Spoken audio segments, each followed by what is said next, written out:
dunia wal akhirah. Bismillahirrahmanirrahim. Al-babul ashir fil awrad. Lam anna Allah ta'ala ja'ala al-arda dalulan li'ibadihi liyattakhiduha manzilan fayatazawwadu minha muhtarizin min masaibiha wa ma'atibiha wa yatahaqqaqu anna al-umur yasirun bihim sayra as-safinah birakibiha fannas fi hadzal 'alam suffarun فأول منازلهم المهد وآخرها اللحد والوطن والجنة أو النار والأمور مسافة السفر وسنه مراحله وشهوره فراسخه فأيامه أمياله وأنفاسه خطوته وطاعته بضاعته وأوقاته رأس ماله وشهوته أوراده قطاع طريقه وربه الفوز بلقاء الله في دار السلام مع الملك الكبير والنعيم المقيم وخسرانه البعد من الله والعياذ بالله مع الأنكال والأغلال والعذاب والعذاب الأليم في دركات الجحيم الغافل ولو عن نفس من عمره متعرض إلى حسرة لا نهاية لها وخسران لا تدرك له نهاية. Berkata Imam Ghazali dalam kitab beliau Muhtasar Ihya Ulumuddin, Al-Babul Ashir, bab yang ke-10, membahas tentang aurat. Aurat kalimat jamak daripada wirid. Wirid ma'i'tadahul insan min zikrin wa salatin aw tilawatin. Ini makna wirid. Biasa ada dengar kena aman rajin tak wirid. Tapi dah wirid dengan zikir. Wiridnya lebih umum. Setiap zikir itu pasti wirid. Belum tentu wirid adalah zikir. Karena wirid baru dinamakan wirid ketika sudah menjadi kebiasaan. Yang ada biasa yang lakukan wirid. Nah tengok meratib betul nama dia. Benar mati. Benar mati baru nama meratib. Yang anak orang mati, anak meratib kan kalau nak wirid atau tergempa yang parah dah tergempa baru nak meratibnya mencina habis meratib ni tergempa. Jadi baru namanya wirid ma'i'tadahun nas, sesuatu yang sudah menjadi rutinitas kebiasaan orang, baik itu berupa zikir, salat ataupun tilawah baca Quran. Itu namanya wirid. Misalnya kita sudah mampu merutinitaskan setiap pagi salat duha. Itu namanya kita sudah memiliki wirid, yaitu salat duha. Atau sudah mampu merutinitaskan setiap hari baca Quran minimal misalnya 1 juz atau setengah juz. Berarti kita memiliki wirid yang namanya baca Quran. Apapun kebaikan yang mendekatkan diri kepada Allah, ketika dijadikan sesuatu yang rutinitas, rutin atau adat, biasa, kebiasaan, maka dinamakan wirid. Jadi di sini ada pembahasan tentang zikir, ada pembahasan tentang wirid. Ini berbeda.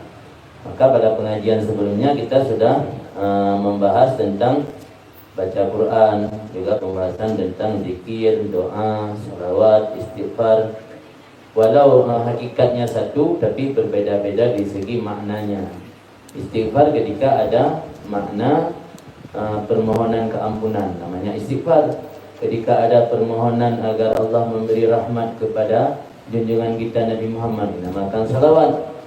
Ketika permohonan secara bebas, memohon apapun yang kita inginkan tanpa melihat kepada permohonan keampunan ataupun diberi rahmat kepada junjungan Nabi Muhammad, maka disebut doa secara umum.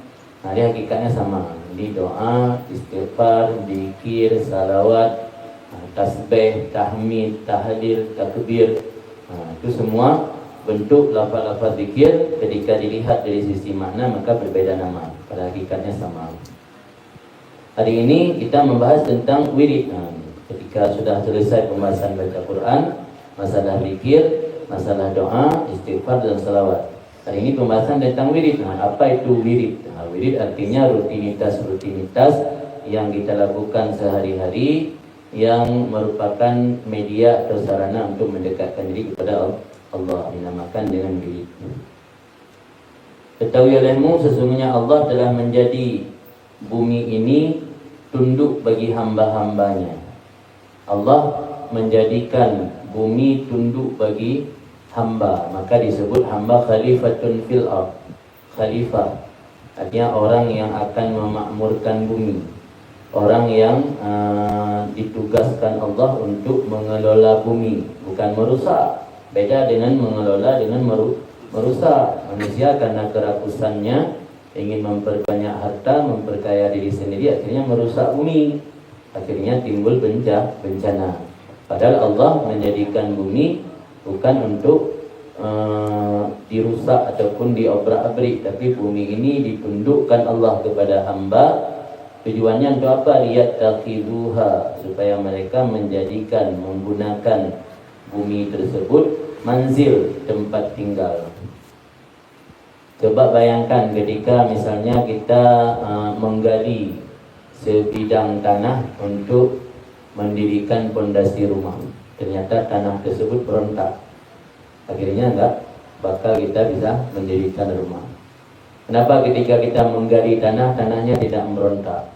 Kenapa ketika kita memotong kayu yang ada di hutan demi untuk kebutuhan membangun rumah, kayunya tidak memberontak? Itu karena Allah yang menundukkan. Nah, kadang manusia lupa mensyukuri nikmat tersebut. Allah tundukkan semua isi alam ini kepada manusia agar manusia bebas menjadikan alam ini untuk kepentingannya. Tapi bukan berarti boleh dengan cara sembarangan sampai merusak bumi, merusak ekosistem yang ada dalam bumi atau di laut. Jadi Allah jadikan bumi ini zalula tunduk bagi hamba-hamba supaya mereka menggunakan akannya bumi akan manzil, tempat tinggal. Fa yatazawwadu minha, dan supaya mereka mencari bekal dari bumi tersebut. Muhtarizin, hal keadaan mereka menjaga diri daripada musibahnya bumi, wa ma'atibiha, dan bahaya yang timbul daripada bumi. Itu salah satu fungsi daripada manusia sebagai khalifatun fil ardi, artinya sebagai khalifah di permukaan bumi, untuk mengelola, mencari bekal dari apa yang ada dalam alam ini sambil menjaga diri daripada hal-hal yang mendatangkan musibah dan bahaya. Fayatahaqqaqu, dan jangan lupa, sampai lupa daratannya, dan lupa lautan atau daratan. Fayatahaqqaqu, dan bisa memastikan annal umur yasir, bahwa umur itu singkat. Dengan mereka itu sayras safinah, laksana perjalanan perahu dengan penumpangnya. Jadi umur yang kita miliki dalam kehidupan di dunia singkat, bagaikan laksana sebuah perahu yang membawa penumpangnya. Annas, maka manusia dalam ini alam sufharun, pelancong. Sufar jamak dari safir. Jadi orang yang bermusafir. Manusia dalam alam ini adalah sufar, orang yang melancong. Yang namanya pelancong pasti ada tempat kembali. Namanya pelancong, walaupun lama dia melancong, berbulan-bulan dia melancong, pasti satu saat dia akan kembali ke tempat asal. Manusia dalam ini alam adalah pelancong. Wa awwal manazilihim, tempat persinggahan mereka di dalam alam ini adalah ayunan al-mahdu, ayunan. Wa akhiruha, dan akhir persinggahan mereka dalam alam ini adalah al-lahdu, liang lahat. Jadi awal perjalanan kita ayunan, kemudian akhirnya adalah liang lahat. Wal watan, negeri tempat kita domisili selama-lama adalah syurga atau neraka. Cuma dua buah bersiap ya Allah. Bukan syurga, tadi neraka. Negeri tempat domisili, watan, tanah air.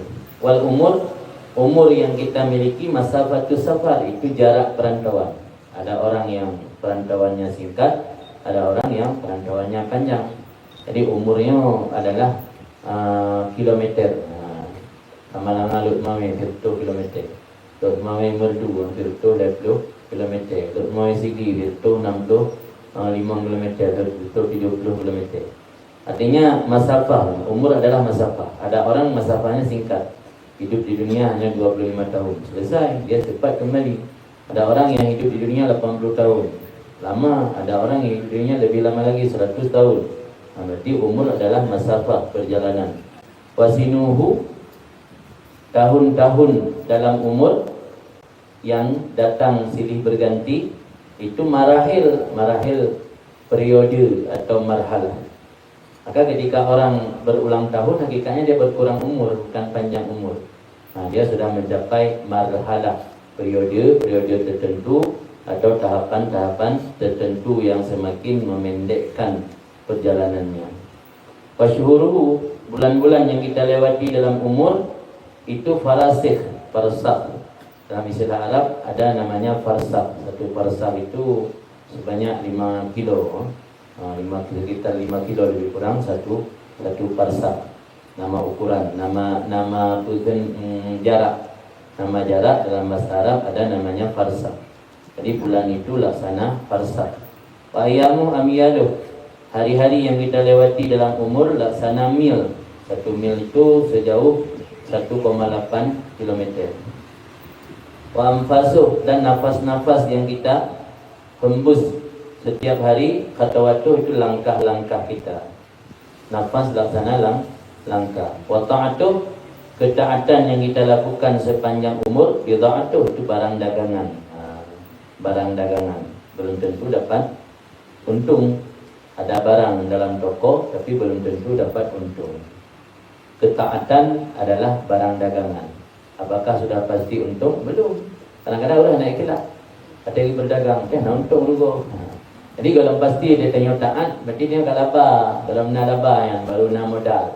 Yang mentaatannya lagi toko kosong. Toko raya kepada kunci. Rak punuh kan. Dumpu na pakai kamera CCTV dong. Kolkah bibir raya, tapi barang tak dalam. Anak modal dengan belanja Cina pihak Wijaya kan. Toki Medan pihak Wijaya di raya toko tapi hana barang. Ditanya yang puput taat dalam mudik dunia nyo karena barang dalam kedai. Buka pasti dapat kalau dentai. Kadang juga pula tong pingeteng. Maka dengan mengerjakan ketaatan sekalipun baru memiliki barang dagangan istilahnya. Belum pasti untung, apalagi kalau tidak mau mengerjakan ketaatan hendak tim beramal. Yang membarangkan lah. Wa'ukatu raksumali, waktu-waktu yang dilewati setiap detik itu adalah raksul mal, modalnya. Wa syahwatu wa aghradu, syahwat yang dia miliki dan segala kepentingan-kepentingan duniawi itu perampok atau begal. Jadi bayangkan taat yang kita lakukan ibarat barang dalam toko. Waktu yang kita miliki yang begitu cepat berputar dan berganti itu adalah ibarat modal, sementara syahwat yang ada di dalam diri kita laksana pencopet dan pembegal. Barang ada dalam toko, pembegal juga selalu mengintai. Syahwat laksana pembegal. Apa yang sudah kita miliki, ketaatan tadi, ketika tidak mampu mengontrol syahwat, semuanya akan hancur. Semua modal akan hilang, akan lenyap. Waribuhu, apa keuntungannya? Waribuhu, laba atau keuntungan seseorang itu al-fawzu bilika'illah, merasa sukses dengan bertemu Allah fi Darussalam, di negeri yang damai beserta Tuhan yang maha memiliki lagi yang maha besar dan nikmat yang berkekalan.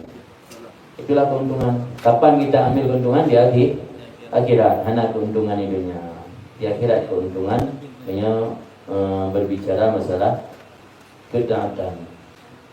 Wa khusranuhu, kerugiannya seseorang itu al-bu'du minallah, jauh daripada Allah. Wal iyad billah, kita mohon sama-sama perlindungan dengan Allah. Mal angkal, jauh daripada Allah dalam kondisi terbelenggu, terantai dan mendapat azab yang pedih di darakatil jahim, dalam lapisan neraka jahim. Inilah kerugian yang sebenar-benarnya. Al-ghafil, maka kalau begitu orang yang banyak lalai dalam kehidupan dunia, walau satu helaan nafas daripada umurnya, orang tersebut telah mengalami muta'arrid, telah mendatang diri atau memiliki potensial ila hadratin, kepada penyesalan yang tidak ada hujung baginya, dan kerugian yang tidak bisa diperdapatkan akhir baginya. Artinya menyertanya renungi yang sebenarnya, satu helaan nafas saja lalai daripada melakukan hal-hal yang bermanfaat untuk akhirat, sebenarnya katanya akan memiliki potensial menyesal yang tidak bertepi dan rugi yang tidak akan pernah berakhir. Yang nasihat dari Imam Ghazali untuk mengingatkan kitanya, karena kitanya yang udip dan dunyanya laksana pelancong, awal persinggahan danyo ayunan, akhirnya adalah liang lahat. Keutamaan beberapa wirid dan urutannya wirid dan hukum atau ketentuan-ketentuannya wirid. Allah Subhanahu wa taala berfirman dalam surat Al-Muzammil, "Inna laka bin nahari sabhan tawila wa dzkur isma rabbika wa tabattal ilaihi tabtila." Sesungguhnya bagi kamu wahai Muhammad di siang hari itu sabhan tawila, memiliki kesempatan yang panjang.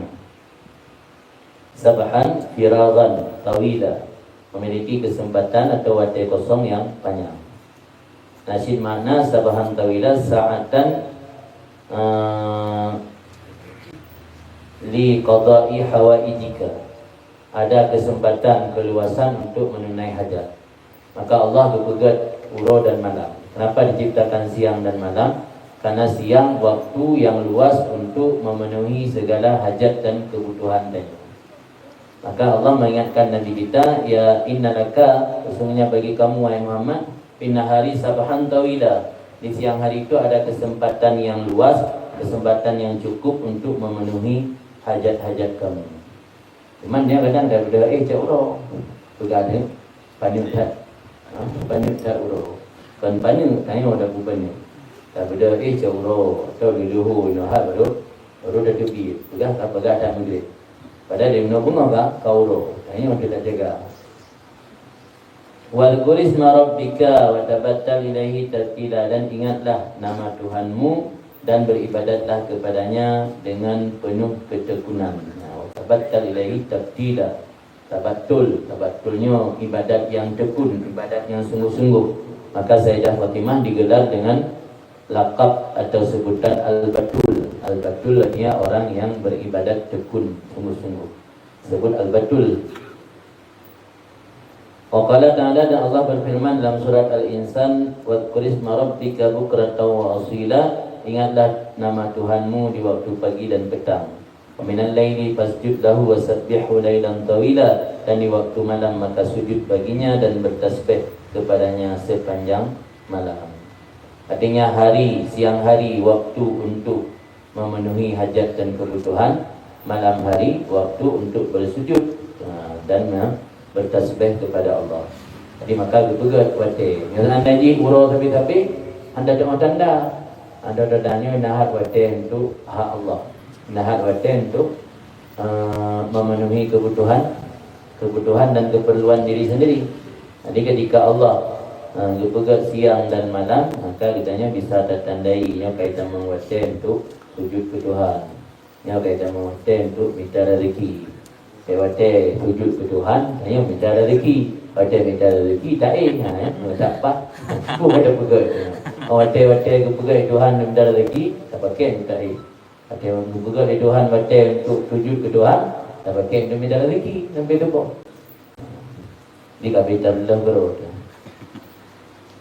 Fa'in aratta, jika kamu ingin bahawa kamu mendapat kebahagiaan yang tidak ada sengsara sesudahnya.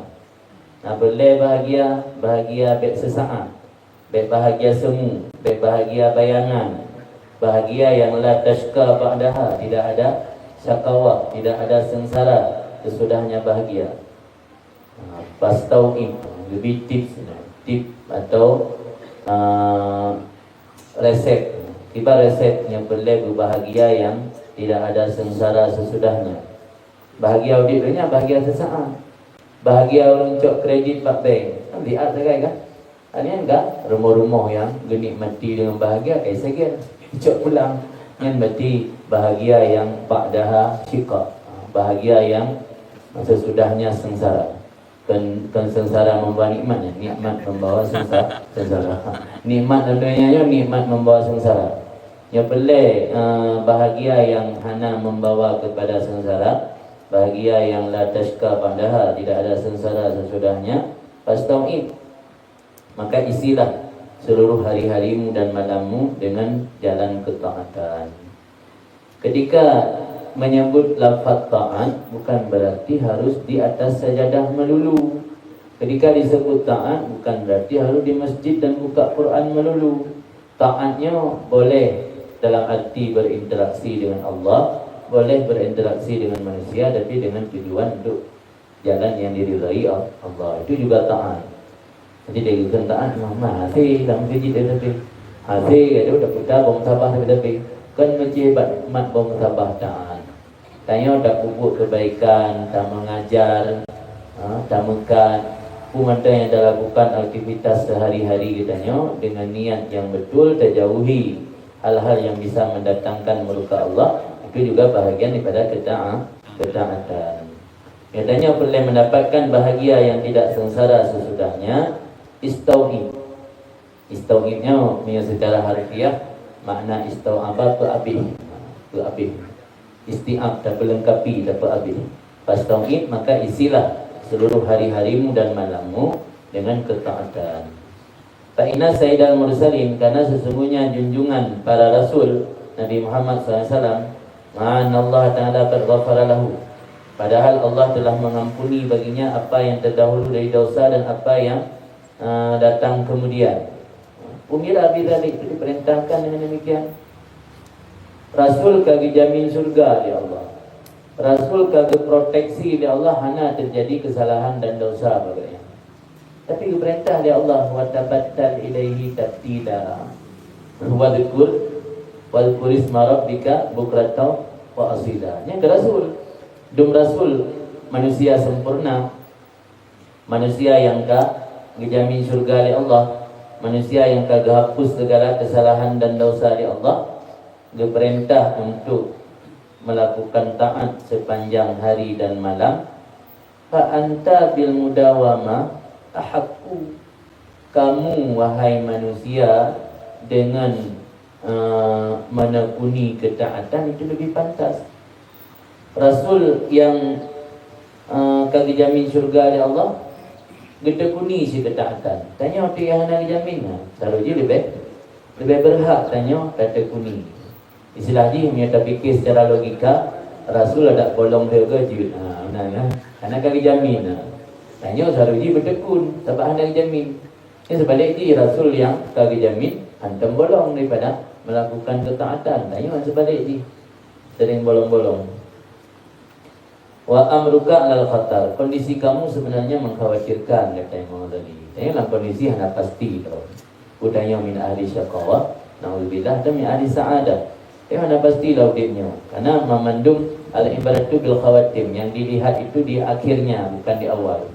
Boleh jadi orang ketika awal saleh, ketika awal iman kaul yang saja. Kita pun dengar iman kaul. Dia bertajuk di akhir hayatnya akan menjadi orang celaka, naudzubillah. Sebab yang kadang dah akhir dari kehidupan bukan awal. Buruk di awal, baik di akhir. Alhamdulillah, itu yang parah punya buruk di akhir, baik di awal. Di awal baik, tapi di akhir, di penghujung ajal, kaji katanya guru yang celaka, naudzubillah. Jadi kondisi katanya hana jaminan dari Allah, maka kondisi katanya alal khatar, alal hadar, mengkhawatirkan, menakutkan. Maka karena kondisi katanya mengkhawatirkan, la tashtagil bil kasbi wa umuri dunyawiyah illa bi qadri hajatika. Jangan kamu menyibukkan diri dengan usaha dan persoalan-persoalan duniawi kecuali kadar kebutuhan kamu. Jadi petua tu, sampai tua ke lagi, ke akhirat. Dia tak puput aktivitas duniawi dan niatkan untuk akhirat supaya aktivitas duniawi juga menjadi akhirat. Baik semata-mata untuk duniawi. Contoh untuk BO Zagai. BO Zagai pembedaan di. Tengok but suroro dan Mekah. Untuk apa kita melakukan berdagang di sana? Tujuan berdagang untuk bersaing dengan orang lain. Tujuan berdagang untuk memperkaya diri demi berbangga-bangga dengan harta yang banyak, yang mutlak dunia ini, yang akhirat. Ketika niatnya sudah rubah wujud, tujuan berdagang supaya kita memiliki harta yang halal, tidak menggantungkan nasib dan harapan pada orang lain. Supaya kita memiliki harta untuk kita nafkahkan kepada keluarga. Memiliki harta ketika ada niat untuk bersedekah dan berinfak, tidak mesti harus menunggu kebaikan orang. Kita ingin berbagi, bukan orang yang selalu menerima. Ingin memberi, jangan selalu menjadi orang yang menerimanya. Anda pasang niat dan yang berdagang. Tadi kira betul kan? Banyak salah tani, kasih ke dunia. Dengan betul tani, walau perbuatan dunia, tapi menjadi akhirat. Jangan kamu sibuk diri dengan usaha dan perkara-perkara duniawi kecuali kadar kebutuhan kamu. Wama ada zalik, yang selain itu fasta'milu, maka gunakanlah pada jalan akhirat. Jangan kamu tinggalkan ibadat di malam hari. Nabi SAW bersabda, la budda, tidak boleh tidak atau mesti daripada melaksanakan ibadat di malam hari, walau kadar memerah susu. Artinya walau sangat singkat, walau 2 rakaat tu. 2 rakaat bila semayang tajam-tajam, paling 5 minit atau 2 minit. Kadar perah susu, urang perah susu, urang kata perah susu kambing, kan ukuran tu 20 perah. Paling dijerut asi bak kambingnya, kan ukuran 5 minit lah atau 4 minit. Jadi walau tak ibadat sembahyang malam 5 minit, baik dah tinggal. Tapi ni lagi lebih mudah tau. Yang subuh pukul 5, beda pukul 5 dah. Dia tunggu nak baca 5 minit tu ke sembahyang. Tajud sembahyang 2 rakaat kecil. Daripada hana sagai. Pada buta ke juling, pada butuh ke penting, mana tu lagi. Pada tanda. Wala yang bagi dan tidak sepatutnya antas tajrid, bahawa kamu tarik lin nafsi, untuk jiwa atau nafsu kamu akan tidur. Jadi tidurnya baik tak programkan, tak program dengan kan, tak rencanakan matang-matang. Dia punya tidur rencanakan matang-matang. Untuk ibadatnya nak matang-matang lagi naruh itu. Ada orang rencanakan tidur matang-matang. Masa orang yang golong gua telefon, dia tinggal bak kos. Golong gua telefon nya pak dia saya dalam kamadong kalau di presiden itu. Lalu jangan jumpa dong gatuk, kemudian langsung itu. Yang berarti kan persiapan untuk tidur dia luar biasa. Tapi lumayan anak lagi kan. Anak mesti bandawa beranggapannya itu ngurus semayang, kapsa dia adang bak mano, tu kena berdamping hanangan tunggu. Jalung na yang mana? Tu yang tu dia dah istilah dah tarik jalbun. Tidak sepatutnya bah kamu tarik untuk diri kamu atau untuk nafsu akan tidur dengan mempersiapkan alas tidur yang empuk. Tetapi kamu isi waktu dengan salat dan berzikir hingga bahawa dikuasai akan kamu oleh perasaan kantuk. Jadi baik dapat sa'i. Nya bajan watai kai laki tengah. Baik golai laki tengah tentu dah Kan sering nanya watai dah baru tok tengah bajan. Biasa nyuruh muda 2 jiu. Yang diri boy kurung dengar berdoa. Karena dalam tengah kan menghayal. Dan tengah nya buka medsos itu. Padahal coba digunakan untuk baca zikir, insyaAllah bakal tengok. Sebab dia ada berzikir, naik bantu bertengok diri betul. Jadi nyana yang lupa ya insomnia, dia tengok malam kepada saya si merikir. Haji baca Quran, insyaAllah tengok. Jadi tunggu dulu baca Quran atau berzikir sambil ambil sadah dia berzikir. Jadi insyaAllah pasti tengok. Jadi tengoknya baik tak apa kan tak atur dengan cara matang-matang jadi untuk tengok. Tapi bayan kita wadah karena perasaan kantuk berat. Kalau perasaan kantuk berat yang baru tak dalamnya tak isi dengan sembahyang dan dengan zikir. Nabi SAW bersabda, ya'qudu syaitan ala nasiyatin, diikat oleh syaitan di atas jambul, nasiyah, jambul. Diikat oleh syaitan di atas jambul seseorang daripada kalian ketika dianya sedang tidur, 3 ikatan. Yadribu makana kulli uqdah, dia jadikan pada setiap ikatan itu alaika lailun tawil farkud, kamu memiliki malam yang panjang maka tidurlah. Dia nak tulis Syaitan diikat bak jambul katanya, mah dia katakan bak ikatan pita tersebut, bak ikatannya menulis alaika lailun tawil farqud. Malamnya panjang dah. Baik bawa tidurlah. Malam yang panjang, malam masih panjang, maka tidurlah. Ketika seseorang bangun dari tidur dan berzikir kepada Allah, terlepas satu ikatan. Mana nak buat ikatan? Dicun, ana simpul hai kret, dicun bak jambul danyo, diikat bak jambul katanya oleh syaitan. Ketika bangun berzikir kepada Allah, terlepas satu ikatan. Maka dia tapi dah lah mantang malas-malasan. Mantang beran nak kena baca. Mantang malas-malasan ni budak-budak kaya dalam tubuh. Yang dia jaga, yang anda dah berzikir kepada Allah, musafir dalam depan. Tapi ketika anda berzikir kepada Allah, minimal kita baca alhamdulillah alladzi ahyana ba'da ma amatana wa ilaihi nusyur. Yang kada berzikir kepada Allah langsung terlepas satu ikatan simpul. Tapi masih malas saya, masih terberan-beran. Wa in tawadda, ketika bangun berwudu, in halat muqaddatun, terlepas satu ikatan lagi. Tinggal dah baca. Fa in shalla, maka jika salat dia, in halat muqaddatun, terlepaslah ikatan yang terakhir. Fa asbaha nasyitan taiban nafsi, maka dia masuk waktu pagi dalam keadaan semangat lagi yang baik hatinya. Kayu orang nak sembahyang subuh yang biasa kulun happy ya, nak rasa bahagia, nak rasa semangat. Punya tanya kelat daripada punya tanya nak iman Nabi, nak merasa menyesal lah hati, nak merasa hana mangat kelat daripada kata lewat subuh. Tapi punya tanya hana iman biasa mentang. Umum subuh dak mari membawa tiang Nabi biasa mentang. Yang punya urun nak iman, nak rasa bahagia, rasa semangat ketika masuk waktu pagi, nyanyian bunga-bunga, dibedah, nak berzikir, nak berwudu dan nak sembahyang. Wa illa, dan jika tidak bangun atau ada bangun tapi tidak wudu, atau ada wudu tidak salat, atau tidak tiga-tiganya. Asbaha, masuk waktu subuh seseorang, khabisan nafsi kaslan, keadaan memiliki jiwa yang buruk, lagi bermalasan, kaslan. Hana dia daripada bunga kata dalam keadaan hana tenang, hati tanya pun hana optimis hati tu. Hati lagi merasa hana bersalah dan tiba-tiba yang menyut daripada bunga dalam keadaan sembahyang hana, wudu hana, jaga hana. Dalam sebuah riwayat disebutkan di sisi Rasulullah tentang seseorang yang tidur sepanjang malam sampai subuh.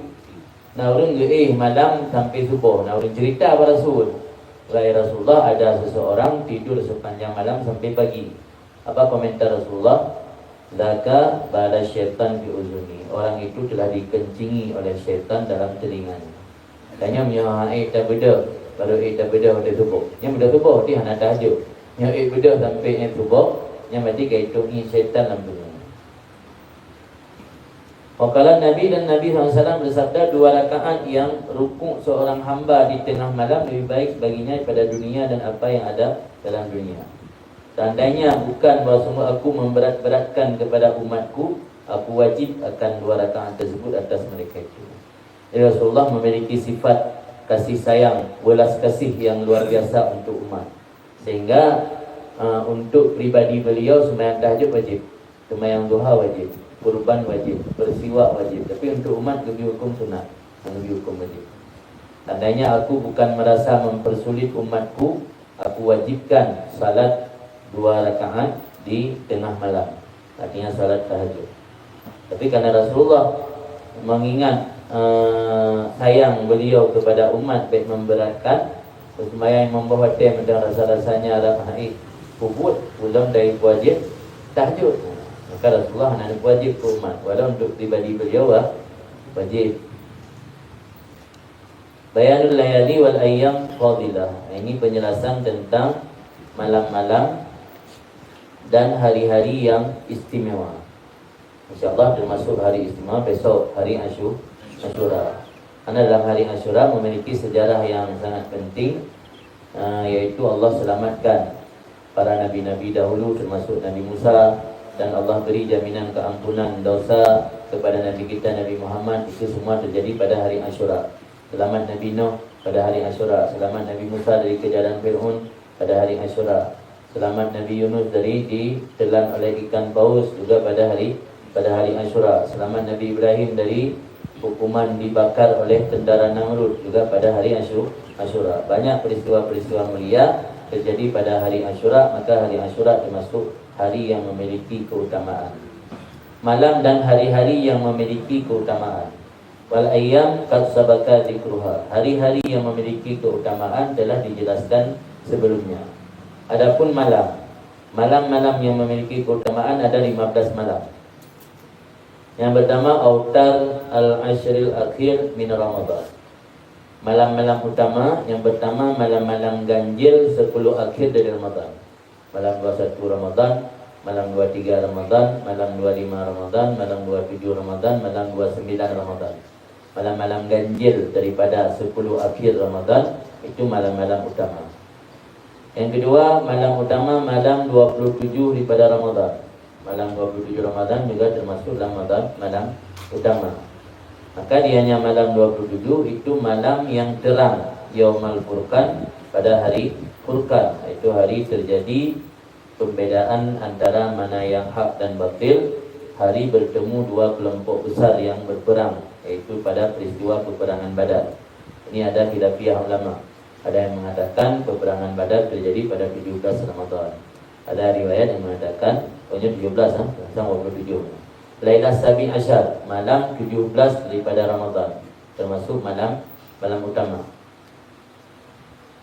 Kalau di masyarakat kita tidak ada tradisi memperingati malam Badar. Tapi di Yaman seperti di kalangan tempat habaib, para habaib yang ada di Yaman, mereka pada malam 17 Ramadan setelah selesai salat tarawih seperti biasa, mereka hidupkan sepanjang malam 17 sampai menjelang sahur.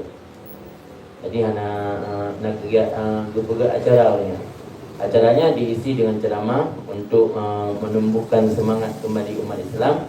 Kemudian cerita-cerita tentang kelebihan Ahlul Badar.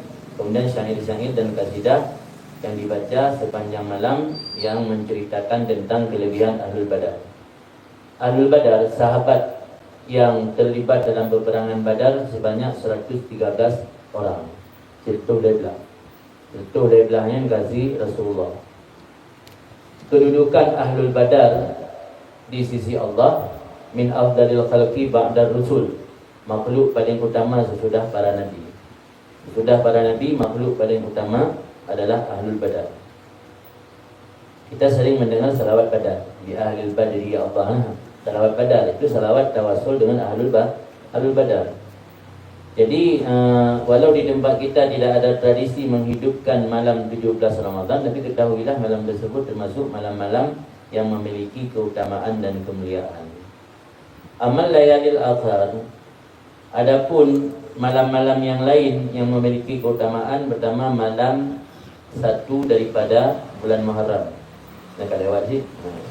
Dan malam Asyura itu malam, dan awal malam daripada bulan Rajab, dan malam nisfu daripadanya Rajab, dan malam 27 daripada Rajab itu malam Mi'raj. Wa fiha salatun maksurah, dan pada malam 27 ada salat yang maksurah, yang dinakalkan, yang diriwayatkan. Artinya malam-malam tersebut oleh Imam Ghazali mengingatkan kita supaya kita pergunakan kesempatan pada malam tersebut untuk beribadat kepada Allah, bukan untuk menyia-nyiakan. Sebab ada satu penegasan daripada Imam Ghazali, idza ahabba abdan, apabila Allah mencintai seorang hamba, ista'malahu, Allah akan menuntun hamba tersebut untuk beramal bi awqatil fadilah bi fawadilil a'mal, pada waktu-waktu utama dengan amalan-amalan utama. Artinya Allah dicinta tanya bak watenya bersibuk tanya dengan amalan-amalan jero. Karena waktu dengan waktu jero. Wa idza maqadahu, apabila Allah murka kepada hamba, ista'malahu fi awqatil fadilah bi sayyi'il a'mal, Allah akan tuntun tanya pada waktu-waktu utama dengan amalan-amalan buruk. Liyakuna dzalika auja' fi iqabi, supaya adalah demikian itu lebih memedihkan pada siksaan dan lebih dahsyat bagi murkanya Allah. Karena Allah menghalangi hamba tersebut keberkahan wate. Dua penyebab. Wate-wate utama, malam-malam utama atau hari-hari utamanya wate yang penuh barakah. Ketika hari-hari dan malam-malam tersebut kita isi dengan perbuatan yang tidak baik, berarti kita terhalang daripada mendapat keberkahan wate tersebut. Wate kata terhalang dan tanda tanya hanya merupakan kasih sayang Allah. Seji tanya tenun hana jaga kan hana dosa terlewat subuh yang betul hana jaga hana dosa ini alarm berdua dua ke yang pun hana jaga ada ini yang buat tu yang dia dah hana jaga hana dun kai ni empat betul kan cara cuci tu ni alasan mental yang betul hana tathe yang dosa hana berarti hana dosa penjit qada subuh jam 8 atau jam 9. Kira-kira keberkahan subuh masih kita dapat? Tidak. Walau kita tidak berdosa. Tidak orang hanjaga betul-betul dengan perasaan ngantuk dikerasi hanjaga dia. Kata-kata itu pun walapan. Tanya ganjaran dosa hana melupa karena hana talalaikan sembahyang sebab betul-betul hana sadar. Dan sembahyang kali dah puput. Tapi nadapi keberkahan yang Allah berikan pada waktu subuh, yang melupa. Nabi berdoa, Allahumma barik li ummati fi bukuriha, ya Allah beri keberkahan untuk umatku pada waktu pagi. Hana lupa ada yang mana terlewatkan. Walau dia terlepas dari dosa karena berotun nada qada sembahyang dan hana sengaja dia lewatkan. Sama lagi tanya melupa ranting membelah. Lahi mana nampak penuh. Kadang negainan kau ihoi juara 1 2 3 melupa dia adalah yang nak tepu ke penting kita. Penting dia kita ada nampak penuh tu. Tanya bab wate-wate utamanya hana tak manfaatkan untuk tak isi dengan amalan-amalan yang baik dan yang terbaik untuk mengambil keberkahan waktu. Dan diputus seandainya dah puluh maksiat wate-wate utamanya yang juga rakyat had ganjaran di karena dianggap meruntuhkan kehormatan wate. Nah wate yang Allah runtuhkan kehormatan wate nyo rakyat had ganjaran. Sebab negara waktu yang luar biasa diagungkan ke 17 Agustus sebenarnya hari kemerdekaan. Ternyata tengok bauro hari kemerdekaan yang dipuja-puja oleh negara karenanya hari paling diagungkan, dia ada puput sesuatu yang melanggar dengan negara, darong-rong negara. Ini kan hukuman berat kan? Di badannya mendang berat. Dengan Allah lagi si punya wate-wate yang kagak mulia di Allah, darong-rong wate yang anda tak isi dengan amal saleh. Ada mereka haid beramal saleh, beda lakukan maksiat. Ini sebaliknya tak isi dengan kemaksiatan, dengan murka Allah lebih dahsyat ketimbang darong-rong larangan atau perintah Allah uro-uro biasa. Maka dengan dijelaskan di Imam Ghazali mana-mana saja malam utama dan hari-hari utama kalau dijelaskan di sebelum ini. Maka kitanya bisa terjaga diri. Kalau tidak mampu beramal saleh pada malam tersebut, minimal jangan melakukan dosa. Kemudian Nabi SAW bersabda, lil amil fi hadhil lailah, orang yang beramal pada ini malam itu ada kebaikan 100 tahun. Dan barang siapa yang salat padanya 12 rakaat, membaca setiap rakaat surat Fatihah dan surat Qaf, bertasyahud dalam setiap 2 rakaat dan salam pada akhirnya, kemudian berkata subhanallah, alhamdulillah wa la ilaha illallah, Allahu akbar 100 kali, istighfar 100 kali, selawat pada Nabi 100 kali, dan berdoa untuk dirinya apa yang dia kehendaki baik urusan dunia dan urusan akhirat. Dan ketika subuh dalam keadaan berpuasa, Allah akan mengijabahkan doanya seluruhnya kecuali doa-doa yang di dalamnya ada kandungan maksiat. Yang malam 20 Rajab, 27 Rajab, malam Isra ni Mi'raj. Yang persoalan sembahyangnya memang terjadi perbezaan pandangan ulama. Ada sebagian ulama yang menganggap itu tidak ada dalil yang mendasar, tidak ada dalil dasarnya. Adapun malam nisfu Sya'ban, maka dalam malam nisfu Sya'ban ada anjuran salat 100 rakaat, dalam setiap rakaat baca Fatihah dan surah Ikhlas 10 kali. Nah, 10 rakaat, 2 rakaat minta, nipamu minta, sudah itu 10 rakaat. Dua? Ya. Buat lagi. Ini ketik ini dah tulis pi malam nisfu Syaban. Yang mentang bulan Muharram.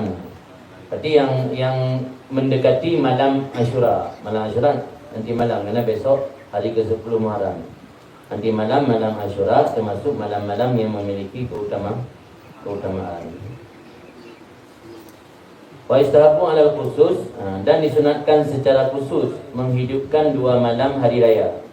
Malam hari raya Fitri dan malam hari raya Idul Adha. Sunat hukumnya ada kudip malam. Dengan cara ada kudip malam. Ada level minimal, ada level maksimal. Ini level minimal menghidupkan malam, salat maghrib berjamaah, salat isya berjamaah, kemudian salat sunat ba'diyah sesudah isya, dan berazam, berkomitmen bangun salat subuh untuk berjamaah. Kalau ternyata tidak bangun atau tidak terjaga, artinya yang minimal dianggap menghidupkan malam hari raya. Artinya semayang maghrib, semayang diro, isya semayang diro, nya ada kira pudip malam. Level paling tinggi pudip malam menghidupkan sepanjang malam dengan ibadat. Level paling rendah semayang maghrib jamaah, isya berjamaah, dan sunat ba'diyah, kemudian berazam untuk bangun subuh melaksanakan salat berjamaah. Kurang-kurang menghidupkan malam, sembahyang isya berjamaah, subuh berazam ini dapat mengadai. Kita bergadang sepanjang malam, kan dia kurang-kurang nanti maksimal. Jadi surah menghidupkan malam, minimal menghidupkan malam, salat maghrib jamaah, isya berjamaah, dan berazam dalam hati, berencanakan dengan komitmen dalam hati untuk bangun salat subuh berjamaah.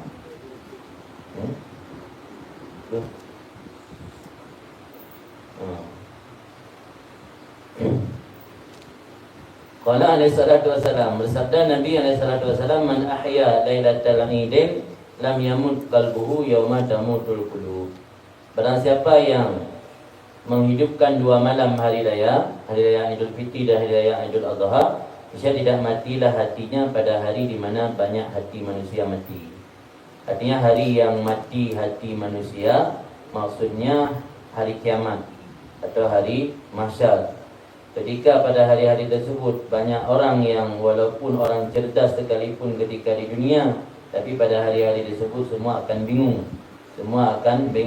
tidak bisa berbuat apa-apa. Hanya orang yang beramal dan mendapatkan ridha Allah saja yang akan selamat pada hari tersebut. Tapi dengan keberkahan kita sering menghidupi malam hari raya Idul Fitri dan hari raya Idul Adha, maka Rasulullah menjamin hati kita tidak akan mati pada hari-hari di mana hati-hati manusia banyak mati pada hari tersebut. Wa akhir lailah min Zulhijjah, dan disunatkan juga menghidupkan malam akhir daripada bulan Zulhijjah.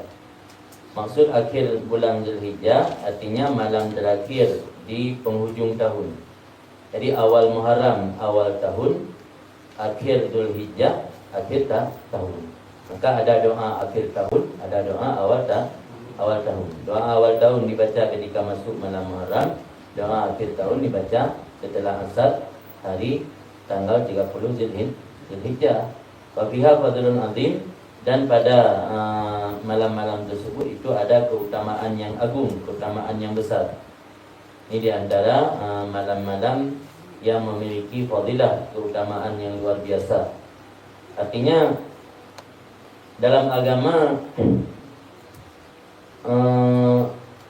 mengingatkan kita oleh para ulama-ulama dahulu, karena satu hal yang sangat penting memanfaatkan waktu sebaik-baiknya, apalagi waktu-waktu yang memiliki pahala yang luar biasa dan keuntungan yang besar ketika kita beramal.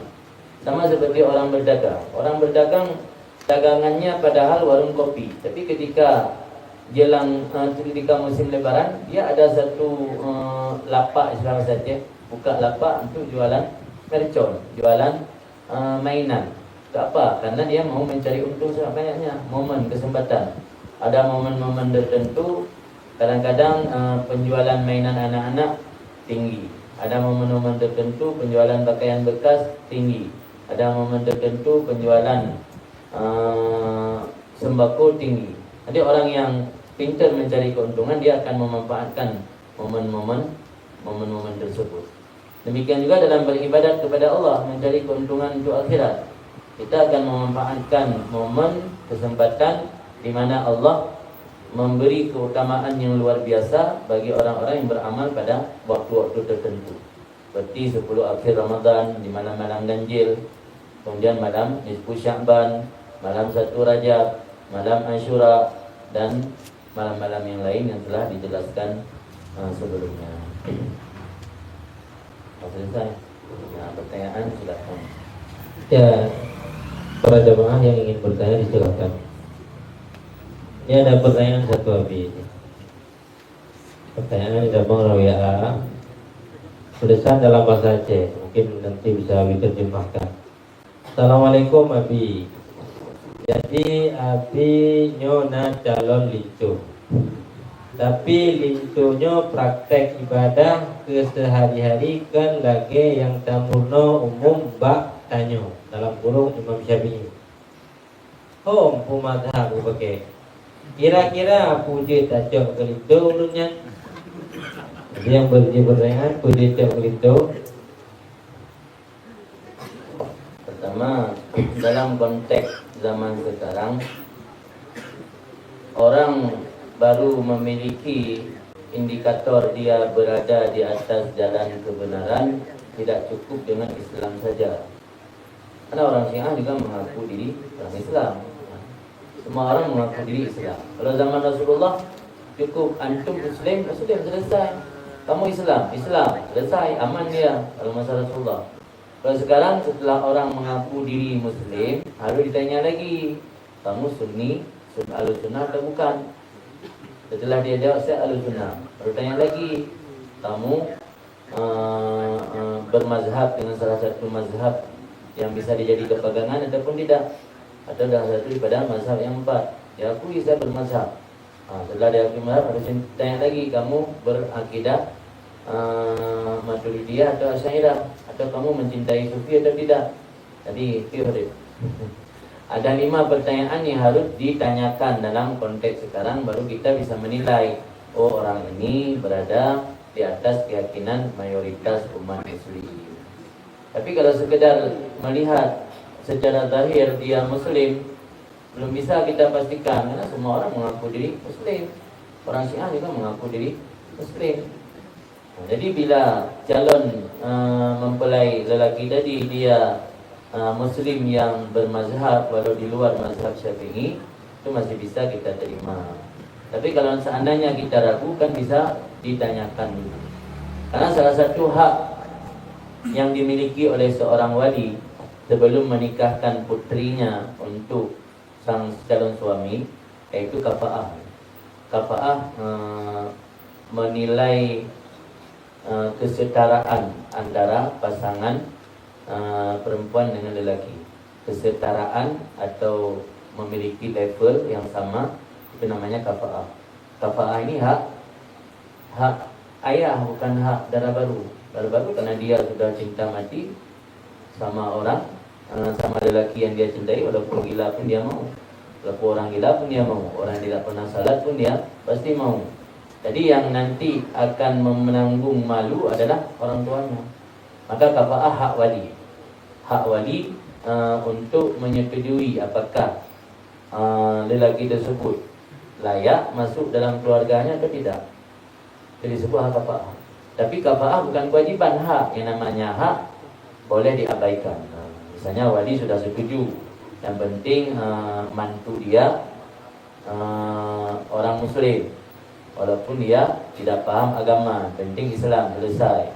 Boleh oleh seorang wali menikahkan putrinya walau tidak memiliki kafa'ah. Tapi kafa'ah itu hak wali, bukan hak seorang darah baru. hak wali mutlak.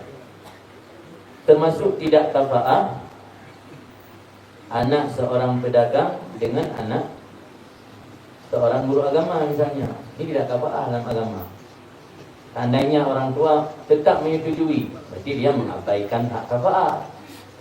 Jadi pertanyaan tadi, orang yang Muslim tapi perbedaan ibadahnya sangat berbeda dengan ibadat kita sehari-hari. Pertanyakan dulu, kan ada istilahnya selangki, mak jumlah. Kalau kita tidak berani menanyakan langsung pada calon mempelai laki-laki, boleh ditanya kepada mak jumlah ataupun selangki. Tanya sama selangki, coba cek, coba perhatikan beliau beragama dasar ajaran apa? Apakah ajaran yang menjadi ajaran mayoritas masyarakat kami di sini atau ada perbedaan? Baru kita teliti. Kalau masih dalam kategori dibenarkan, sah saja kita terima untuk menjadi menantu. Tapi kalau di luar akidah atau pemahaman yang menjadi pemahaman mayoritas, ini bisa nanti berdampak kepada terjadi fitnah belakangan. Terjadi fitnah setelah masuk dalam keluarga, malah nanti terjadi pemahaman yang berbeda antara menantu dengan mertua, menantu dengan ipar, menantu dengan kakak ipar, dengan abang ipar. Jadi periksa dulu apakah masih berada atas pemahaman yang benar ataupun sudah melenceng.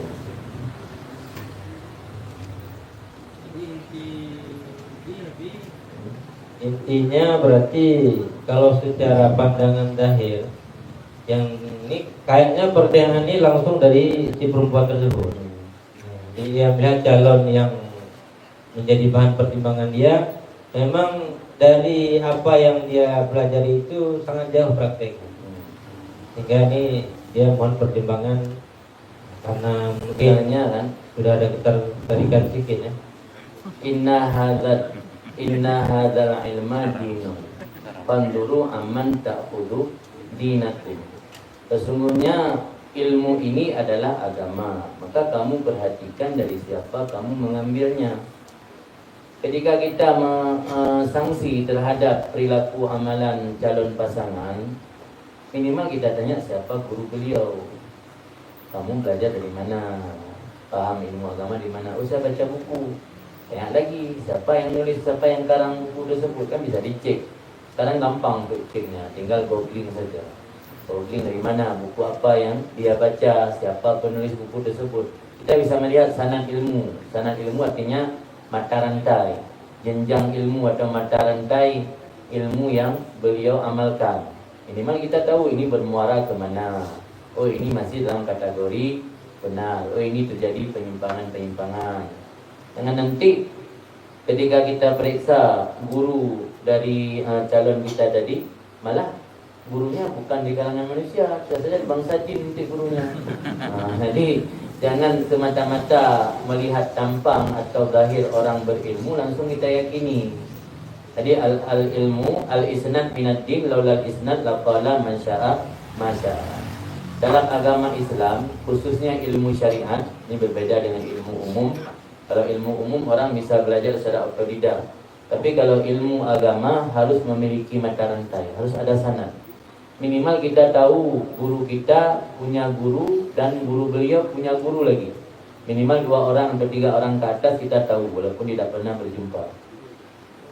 Enggak boleh mengambil ilmu dari orang yang tidak jelas sanad keilmuannya. Kata Ibnu Mubarak, salah seorang ulama salaf, adapun beliau termasuk dalam kelompok tabi'in, apa kata beliau? Al-isnad minad din. Mata rantai itu bahagian dari agama. Laulal isnad, tandanya agama tidak memiliki sandaran atau mata rantai, laqala man syaa ma syaa. Orang akan ngomong seenak perutnya, sesuka hatinya. Pegang jumpa yang galak, pegang ni agama, hukum agama seperti ini, hukum agama seperti ini. Maka ketika ada khilafiyah di kalangan ahli agama, kita bisa merujuk, ada referensi. Ustaz ini ngomong misalnya dalam persoalan hukum begini, Ustaz itu berbeda. Kita bisa merujuk, tanyakan kepada yang bersangkutan, Ustaz dari mana rujukannya atau mana referensinya. Kita lihat siapa yang menulis referensi tersebut. apakah ulama tersebut masuk dalam kategori diperhitungkan atau tidak. Di kalangan kami pondok atau pesantren ada istilah ulama mu'tabarah atau kitab-kitab mu'tabarah, dan ada yang ghairu mu'tabarah. Jadi bukan semua yang ditulis dalam kitab-kitab klasik sekalipun yang belajar di pondok itu bisa diamalkan. Ada ketentuan dan syaratnya. Pendapat ulama itu boleh diamalkan selama pendapat dia bukan pendapat yang terasing atau pendapat yang berbeda dengan konsensus ulama. Misalnya ulama-ulama besar sudah sepakat, sudah konsensus bahwa hukum A misalnya. Datang ulama yang lain menurut ijtihad pemikiran dia sendiri, dia labrak konsensus ulama tadi. Ini pendapat ini syad. Pendapat yang syad tidak boleh diamalkan. Dia ada kode etiknya. Bukan semua yang ditulis dalam kitab boleh diamal sembarangan. Ada kode etiknya selama pendapat tersebut tidak masuk dalam kategori syad. Bila masuk dalam kategori syad, melabrak konsensus ulama lain, tidak dibenarkan untuk kita mengamalkannya. Pendapat tersebut dianggap ghairu mu'tabarah, tidak diperhitungkan.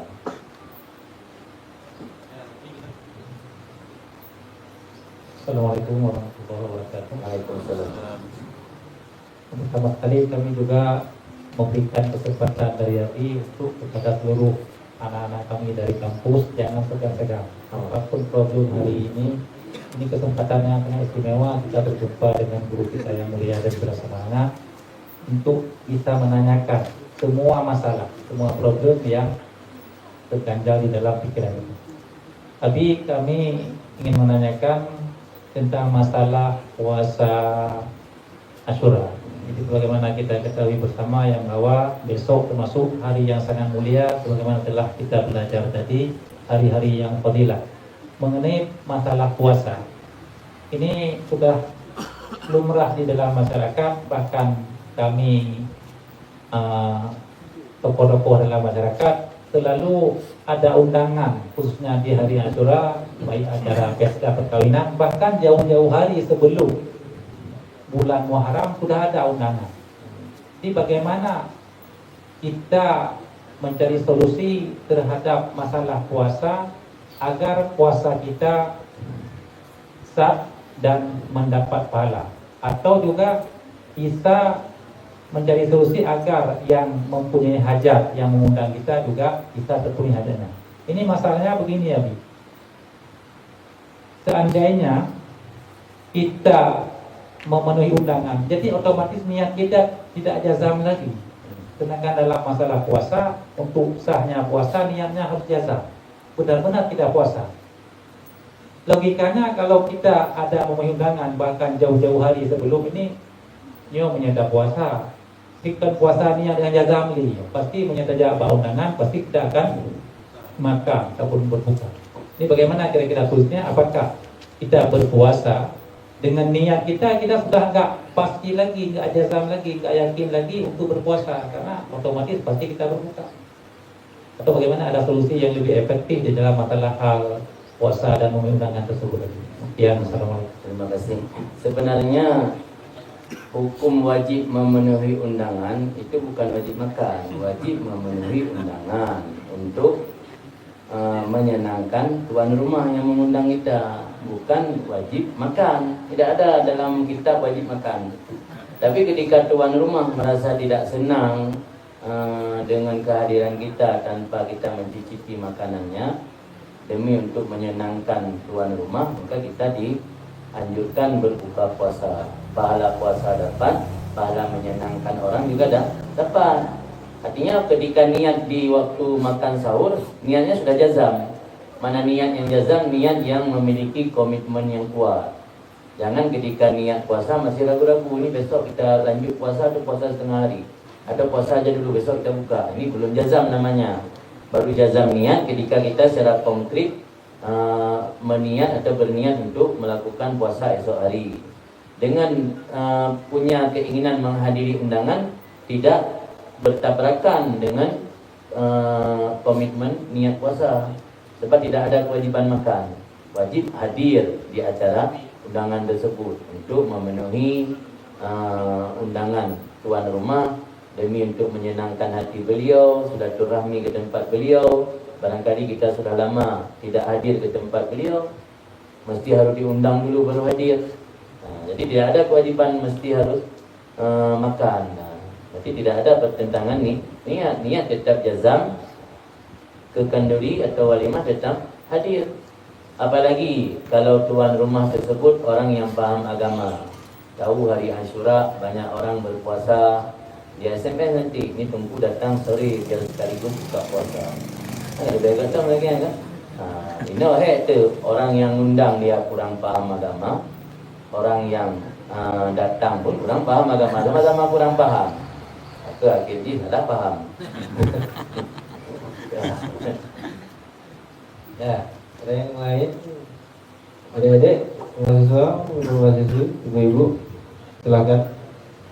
Belum nih. Belum nih, silakan.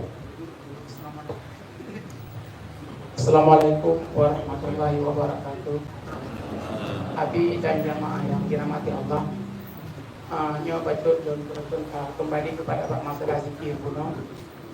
Sebab yang dipegang afdalul zikri fa'lam annahu la ilaha illallah. Jadi zikir yang afdal la ilaha illallah. Jadi yang tajok yang peraturan bacaan tiban la ilaha illallahnya yang sempurna. Kadang-kadang dia tak dengar zikir, dia betul kadang-kadang nak bak lagi bak meninggal la ilaha illallah. Apakah yang nagengan ataupun yang zikir dan bagaimana yang lebih afdal, yang sempurna? Nah, yang sabar Abi, yang sabar dia untuk Abi. Guna kembali kepada wirid yang guna mulakan yang ucapan rutinitas kita yang dikatakan gitu. Cuma rutinitasnya kan ucapan, perbuatan sedekah subuh katanya, kita betapa sedekah subuh rutin setiap pagi. Yang fokus nak dinamakan wirid. Jadi yang mantan lagi terima nasihat tadi. Assalamualaikum warahmatullahi wabarakatuh. Waalaikumsalam warahmatullahi wabarakatuh. Jadi silakan lagi untuk menjawab. Terima kasih. Pertama, cara membaca zikir harus memiliki ketentuan makharijul huruf dan mad. La ilaha illallah, la ilaha illallah. Ikuti mad dan makharijul huruf sesuai dengan gerakan bacaan. Makin cepat, jadi makin cepat madnya. La ilaha illallah, la ilaha illallah. Nanti boleh baca lagi. Ini tak berada, tak meningkat punggung-punggung itu. Ya, anak keluar daripada yang liuan. Artinya dia dapat dalam kitab usuki ada penjelasan masalah bab usul tentang la ilaha illallah. Yang penting di huruf yang ada mad kita panjangkan. Yang ada mad misalnya la ada mad kan? Ilaha, ilaha, ada mad. Illallah. Lafaz Allah juga lafaz jalalah. Baik, la ilaha illallah, la ilaha illallah, la ilaha illallah, la ilaha illallah, la ilaha illallah, la ilaha illallah. Maka dalam sebagian tarikat ketika membaca la ilaha illallah, mukanya dari arah sebelah kanan. La ilaha illallah. Jadi kalimat Allah, posisi wajah kita di depan karena bertentangan dengan jantung yang ada di hadapan. La ilaha illallah, la ilaha illallah. Di baik terlalu tajam, baik terlalu melekat, dan melekat cid. Habis-habis. La ilaha illallah. Tengok dua-duanya. Jadi normal-normal mental. Tawassul khairul umur awsatuha. Segala perkara, sebagai perkara itu yang pertengahan. Jangan terlalu lambat, jangan terlalu cepat. Yang penting kalimat yang ada mad dipanjangkan. Yang ada mad seperti biasa.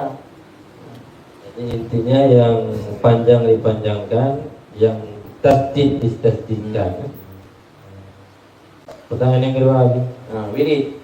Tadi makna al-wirid ma'i'tadahun nas min zikrin wa salatin atau tilawatin. Jadi tidak mesti ucapan. Termasuk wirid perbuatan. Malah dalam bab fikih pada masalah masuk waktu salat, kan ada salah satu patokan melihat waktu salat, melihat kepada wiridnya. Apa maksud wirid? Aktivitas rutin. Aktivitas rutin yang bernilai takarrub kepada Allah namanya wirid. Jadi wirid lebih umum daripada zikir. Kalau zikir dia ada lafaz-lafaz tertentu yang menunjukkan kepada pengagungan Allah. Adapun wirdun ma'i'tadahun nas, sesuatu yang menjadi rutinitas, kebiasaan orang-orang, baik itu berupa zikir atau salat ataupun tilawah. Jadi salat juga wirid, kebiasaan salat duha wirid, kebiasaan bersedekah berinfak, sedekah dan infak wirid, tapi harus dijadikan rutinitas. Kalau kita melakukan setahun sekali bukan wirid. Hitung 3 mereka yang bukan wirid, berrutinitas. Tiap subuh misalnya kita kasih sedekah nasi gurih 10 bungkus untuk jamaah masjid, atau air mineral 10 botol, itu namanya wirid juga. Apapun perbuatan yang mendekatkan diri kepada Allah yang sudah dijadikan adat atau rutinitas, itu namanya wirid. Ya, alhamdulillah. Lain silakan. Ada di belakang, mahasiswi. Ya, silakan. Assalamualaikum warahmatullahi wabarakatuh. Assalamualaikum warahmatullahi wabarakatuh. Izin Nabi bertanya, untuk saya kan ada tahu tarikat. Nah, terus bagaimana pendapat Abi tentang tarikat yang berdoa kepada empunya tarikat? Nah, itu tanggapannya gimana Abi? Berdoa kepada Empunya tarikat. mendoakan ataupun berdoa. Jadi mendoanya kita berdoa nih, kan kita meminta bantuan kepada empunya tarikat. Misalnya, wahai Syekh Abdul Qadir Jailani, ya, bantulah aku, berilah pertolongan kepada kami. Itu maksudnya kan. Misalnya tarikat Jailaniyah atau tarikat tarikat Nasyabandiyah, minta doa kepada yang punya tarikat, syekh dalam tarikat tersebut. Nah, karena kan sebagian sepertinya itu kurang gimana ya, kurang relevan. Karena orang jadi niatnya berdoa kepada punya tarikat, bukan kepada Allah. Jadi gimana tanggapannya itu Abi? Sekian, Assalamualaikum warahmatullahi wabarakatuh. Dalam tarikat ada istilah Rabitah Mursyid. Mana Rabitah Mursyid itu ikatan kita dengan guru. Karena seorang yang masuk dalam tarikat itu biasanya mereka punya etika dan adab, laksana mayit yang di hadapan orang yang memandikannya. Di mayit di hadapan orang yang memandikannya kan mayit tidak bisa bergerak. Kemana digerakkan oleh orang yang memandikannya, ke situlah dia bergerak. Dia tinggal menerima arahan dari orang yang memandikannya. Orang yang masuk tarikat ini dia punya prinsip di hadapan guru, sama seperti jenazah di hadapan orang yang memandikannya.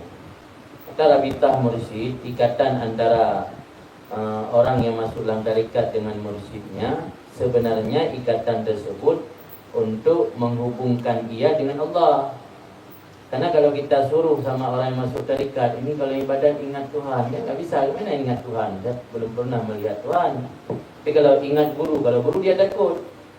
Tapi bukan berhenti di situ. Ini kesalahan dalam tarikat.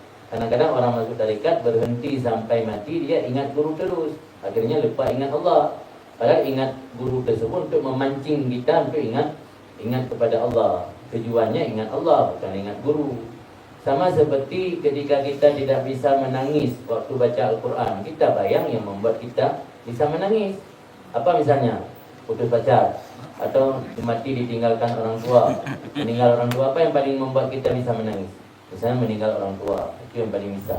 Bayang dulu seolah-olah orang tua kita meninggal. Setelah tangisan bisa datang, baru kita alih untuk kita bayangkan dosa-dosa dan kita bayangkan kesalahan-kesalahan kita di hadapan Allah. Kita sangat butuh bantuan dan pengampunan daripada Allah. Itu cara membayang namanya.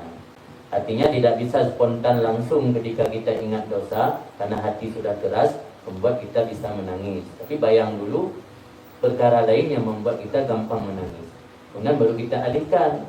Begitu kira-kira gambaran dalam tarikat. Jadi maka dalam tarikat kadang-kadang kita memohon sesuatu kepada Allah, kita gunakan media dan sarana melalui guru, namanya tawasul. Sama seperti orang mau kasih proposal rumah du'afa ke Baitul Mal, dia nggak kenal kepala Baitul Mal, yang dia kenal kecil Kempung.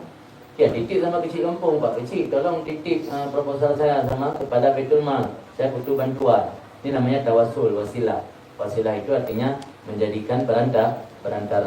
Karena kita mungkin menganggap diri penuh dosa, mungkin menganggap diri masih jauh dari Allah. Kita berwasilah dengan guru dalam tarikat, berwasilah dengan syekh yang ada dalam tarikat. Tapi intinya bukan beliau tujuan utama Allah. Beliau hanya perantara.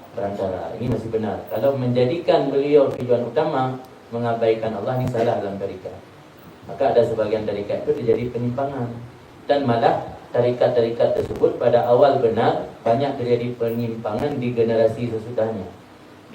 Pada anak, level anak dari tuan guru dalam tarikat, kadang-kadang yang kurang ilmu, karena beliau anak atau putra dari tuan dalam tarikat tersebut, makanya pengikut menjadikan beliau sebagai pengganti ayah. Padahal ilmu belum mumpuni. Ini yang sering terjadi, penyimpangan-penyimpangan dalam tarikat. Jadi sebenarnya bertarikat benar, karena tarikat itu salah satu jalan, metode. Tarikat dari tarik bermakna jalan. Jalan untuk mendekatkan diri pada Allah melalui tarikat. Beda yang mencetuskannya, beda nama. Ada tarikat Samadiyah, ada tarikat Naqsyabandiyah, ada tarikat Khalwatiyah, ada tarikat Syatariyah, ada tarikat Haddadiyah. Banyak sekali tarikat-tarikat di dunia ini. Jadi kalau minta langsung kepada misalnya, wahai Syekh Abdul Qadir bantu aku, itu tergantung maksud orang minta. Kalau dia menganggap Syekh Abdul Qadir sama seperti Tuhan, maka dia musyrik, jadi kafir. Tapi kalau dia minta kepada Syekh Abdul Qadir artinya sebagai perantara, seolah-olah dia berbicara, aku tidak dikenal Tuhan, aku masih banyak dosa, mungkin Allah kurang memberi rahmat kepadaku, tolonglah Tuan Guru minta untukku. Kalau itu maksudnya boleh. Artinya kita berwasilah, bertawasul menjadikan beliau yang punya tarikat sebagai perantara, tapi bukan meminta kepada beliau. Sama seperti kita datang ke kuburan juga. Walau ada sebagian kelompok dalam Islam menganggap orang datang ke kuburan syirik. Tapi coba tanya sama diri anda masing-masing, kapan datang ke kuburan minta sama orang yang ada dalam kubur? Tak ada, semua minta kepada Allah. Datang ke kuburan, paling sampai di situ kita beri salam kepada orang yang ada dalam kubur. Kemudian kita berdoa minta kepada Allah. Ya Allah, ya Allah. Semua doa ya Allah. Tak ada pun doa, wahai Tuhan yang ada dalam kubur. Cuma sangkaan orang yang datang ke kubur itu syirik. Padahal Rasulullah juga memerintahkan untuk berziarah kepada kubur. Tentu nahaitukum an ziyaratil kubur fazuruha. Dulu aku melarang kalian ziarah kubur, sekarang fazuruha, ziarahlah, kata Nabi. Karena dengan sering berziarah kubur bisa membuat hati kita lunak, hati kita lembut. Karena kita mengingat, membayang satu saat kita akan sama nasib seperti orang yang ada dalam kubur. Satu saat kita akan menyusul mereka. Gimana? Sudah, Ustaz? Alhamdulillah. Yang lain persilakan. Mahasiswi mana? Ya Pak Bali, silakan. Waalaikumsalam. Jadi tertarik sekali di Jawa Barat. Apa mencari sesuatu yang Berikan sedikit Bapak Ibu ya. Ini diperbekan sedikit Pak. mencari sesuatu yang dapat membuat kita nangis. Membayang. Itu kita suka sekali kalimat. Pertanyaan saya banyak, tapi yang ini dulu lah. Apa boleh? Kalau misalnya kan kita ini payah kan, keras, karena kita hidup di dunia logik, di dunia mesin. Saat mesin. Saya orang logik. Dan baru coba. Hidup saya di mesin. Terus nanti pas kita berangkat seperti misalnya apa gitu, naik terus punya L300 diputar lagu tahun 60 kan buat nangis itu lagi. Padahal itu lagu maksiat. Tidak ada hubungannya lagu itu untuk takar. Apa boleh itu Abi dijadikan jalan itu seperti yang dibilang tadi Dengan Allah. tapi lagunya bukan lagu itu. Masalahnya bukan lagu itu. Aku masih seperti yang dulu kadang.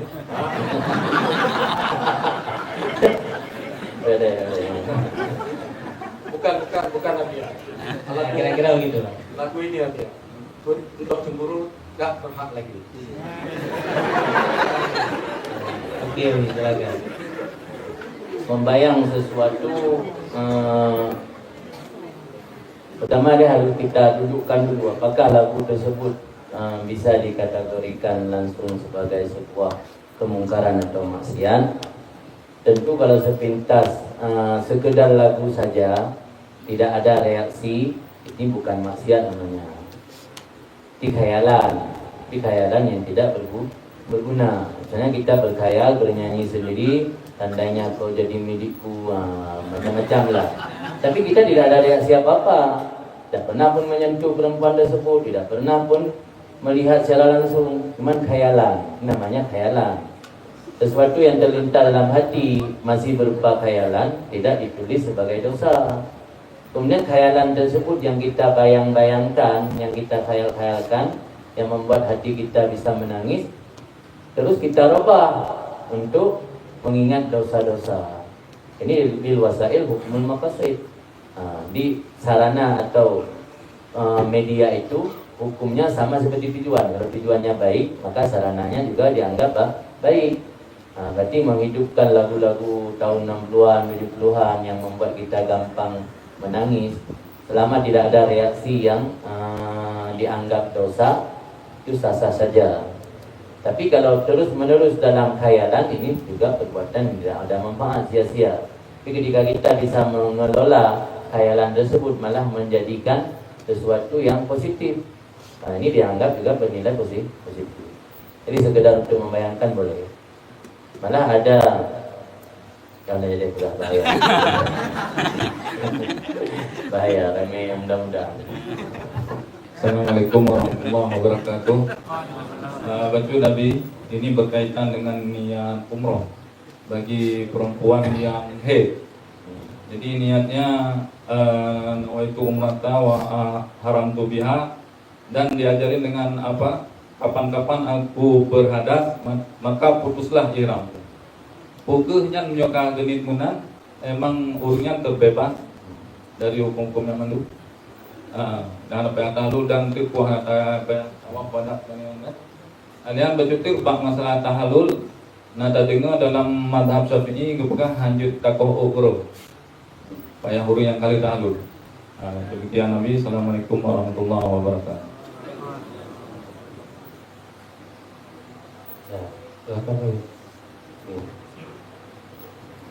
Pertama, masalah niat umrah perempuan yang berhaid. Dalam fikih disebut ta'liq niat. Memang kalau cari pembahasan masalah tersebut di pembahasan rukun-rukun dan syarat umrah tidak bakal kita dapatkan. Karena pembahasan masalah ta'liq niat bukan di pembahasan niat. Justru masalah ta'liq niat pembahasan dalam kitab-kitab fikih klasik di bab ihsar wal fawat. Ihsar wal fawat artinya seseorang yang mengerjakan haji tiba-tiba dikepung, dia tidak bisa masuk Makkah. Padahal dia sudah melakukan niat ihram tapi tidak bisa masuk Makkah, dihalangi. Misalnya seperti masa Covid, diblokade jalan sehingga tidak bisa masuk ke Makkah. Ini bagaimana, saya sudah niat tapi nggak bisa melanjutkan karena sudah diblokade, nggak bisa masuk ke Makkah. Itu pembahasannya di bab ihsar wal fawat. Di sana ada pembahasan tentang ta'liq niat. Bagaimana cara mentakliq niat? Ketika seseorang berniat ihram umrah, saja aku ihram umrah karena Allah Ta'ala. Wa idza habasatni habisun, idza habasatni habisun fasirtu halalan, atau fahalaltu, maka aku bertahalul. Banyak contoh lafaz ta'liq niat. Dalam bahasa kita bermakna seandainya aku dihalangi oleh satu halangan, satu bentuk ta'liq niat. Ada juga bentuk ta'liq niat yang lain, wa idza maritu, seandainya aku sakit yang menghalangi aku daripada menuntaskan amalan umrah. Atau contoh lain lagi, seandainya aku berhaid datang bulan sehingga membuat aku berhalangan untuk menuntaskan amalan umrah, maka jadilah aku itu orang halal. Ada ibarat atau narasi fasirtu halalan, ada ibarat halal tu. Yang ibarat maka aku bertahalul, maka dia mesti menggunting rambut. Kalau ibarat maka jadilah aku orang yang halal, maka otomatis jadi orang yang sudah bertahalul. Ada taklid niat. Mungkin dulu jarang dibahas oleh guru-guru.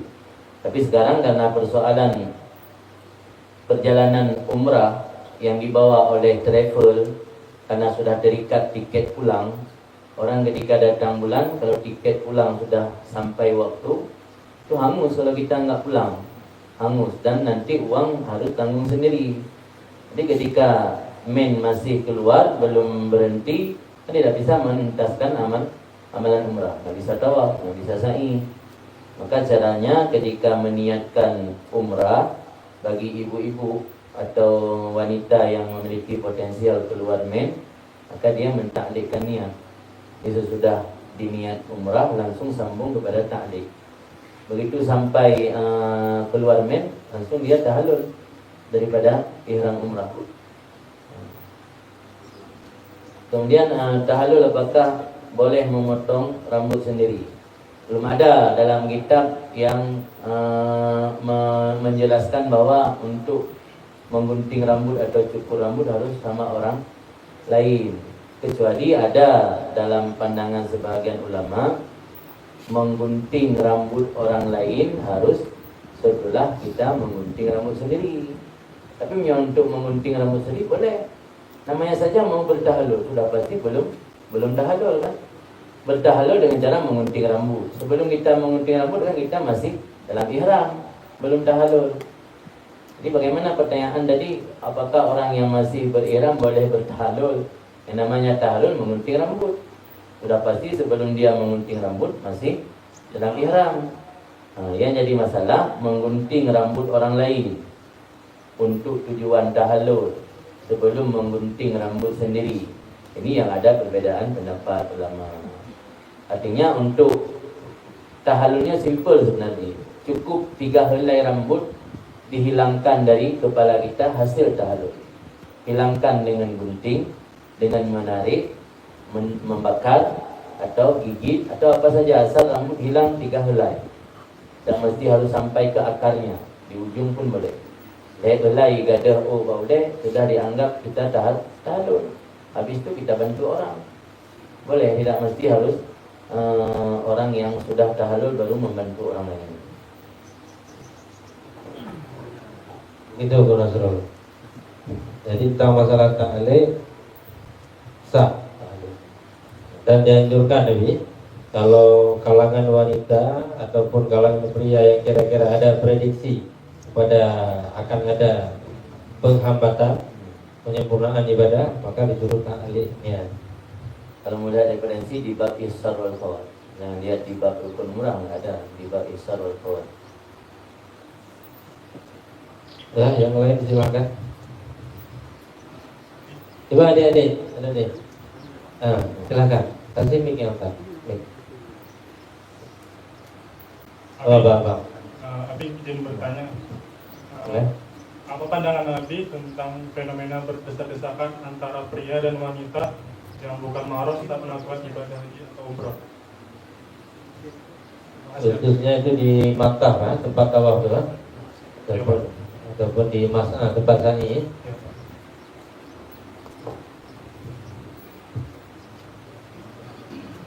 Pertama, kondisi berdesak-desakan, crowding, macet ataupun jamaah yang terlalu ramai, ini memang satu hal yang sulit untuk dihindari. Dalam kondisi masyakkah atau sulit untuk dihindari, agama memberi dispensasi hukum, keringanan. Tapi selama yang bersangkutan memang tidak ada rangsangan. Jadi kalau memanfaatkan situasi dalam kesempitan, tetap ada rangsangan, ini lain hal lagi nih. Kita sedang melakukan tawaf, tiba-tiba ada ibu-ibu menghampiri sama kita nikmati, ke sentuhan dari perempuan tadi. Ini sudah lain ceritanya nih, ada connect. Selama tidak ada connect dalam hati, insya Allah tidak berdosa, karena sudah dianggap sesuatu yang sulit untuk dihindari. Tapi sebaiknya dipisahkan. Tapi itu sesuatu yang sulit. Tapi saya lihat sendiri di Madinah memang upaya pemisahan kuat. Tapi di Makkah karena lokasi tawaf terbuka untuk umum, paling pihak keamanan di sana bisa memisahkan lelaki perempuan setengah jam sebelum pelaksanaan salat. di luar jadwal salat memang sangat sulit untuk dipisahkan. Karena nanti ada orang yang tawaf, misalnya perempuan tua didampingi oleh anaknya yang laki, atau istri didampingi oleh suami. Jadi kalau dipisah laki-laki dengan perempuan memang sulit. Sesuatu hal yang sangat sulit kalau di lokasi area tempat tawaf. Maka dalam kondisi seperti itu, kita jadikan tujuan kita Allah semata, melaksanakan putaran tawaf untuk karena Allah semata-mata. Jangan pernah merasa apapun sentuhan yang akan menyentuh kita. Jangan terbawa. Tapi kalau terbawa ketika ada yang menyentuh, terbawa merasakan kelazatan, ini sudah haram punya. Tapi kalau niat kita benar-benar tawaf karena Allah, disentuh sama ibu-ibu, disentuh sama anak gadis, disentuh sama perempuan-perempuan yang sudah senja, kita tidak bisa membedakan. Apalagi kalau sambil tawaf masih asyik, foto-foto, si asyik lewat lihat cewek-cewek cantik, ini sudah benar-benar keterlaluan namanya. Jadi kondisi seperti ini diodorkan, dianggap odor ataupun dimaafkan karena kondisi yang sangat sulit untuk dipisahkan. Tapi dengan catatan jangan ambil kesempatan dalam kesempitan. Karena ada juga cerita tuh yang ambil kesempatan dalam kesempitan, memanfaatkan situasi. Kan ada kemarin anak Aceh juga, nak melabuh kalau nggak salah, tempat gempar tuh di Saudi, ditangkap sama polisi Saudi karena pelecehan seksual di area tempat tawaf. Pelecehan seksual itu dengan menggesek-gesekkan alat vital kita sudah dianggap pelecehan. Di sana ada kamera, ada aktif-aktif, ada kamera CCTV di mana-mana. Orang itu bisa mengawasi itu, bisa di zoom apa pelakunya benar-benar tanpa sengaja atau ada upaya unsur kesengajaan. Sempat ditangkap anak Aceh, orang Melabuh kalau nggak salah. Jadi di dunia saja bisa ketahuan, kalau di akhirat. Makanya jangan coba-coba ambil kesempatan dalam kesempitan. Ya, silakan yang lain. Ya, silakan. Nabi mau nanya, apa hukumnya bagi mahasiswa menjoki tugas, Bi? Joki. Sebagian orang bilang boleh, Bi, karena menawarkan jasa. Ada sebagian bilang nggak boleh karena curang gitu. Satu lagi yang terakhir, Bi, apa hukumnya titip absen, Bi?